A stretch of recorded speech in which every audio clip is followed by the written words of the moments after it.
এই ইলছোবা নামের মধ্যেই লুকিয়ে আছে একটা ইতিহাস। ইলছোবা গ্রামের সেই অর্থে কোনো ইতিহাস পাওয়া যায় না।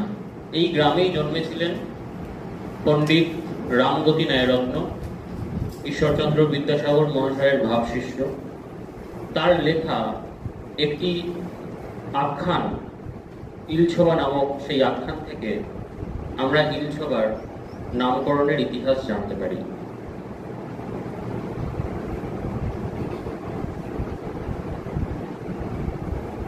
ইনি হলেন পণ্ডিত রামগতি ন্যায়রত্ন।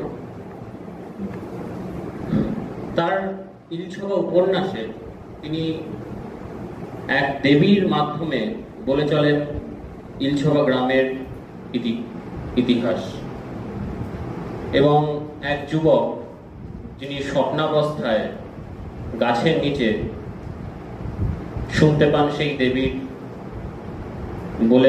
বলে যাওয়া ইতিহাস। প্রাচীনকালে এক নদী ছিল, ইলছোবা দিয়ে বয়ে যেত। সেই নদীর নাম ছিল কঙ্ক নদী, এবং সেই কঙ্ক নদীর তীরেই ছিল ভগবতী নামক সেই দেবীর বাসস্থান।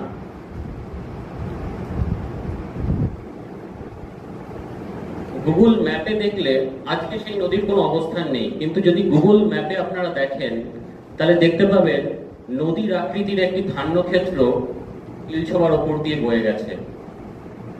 গুগল ম্যাপে কিন্তু এখনো সেই ছাপটা কিন্তু রয়ে গেছে। বর্তমান নদীটি কিন্তু হারিয়ে গেছে।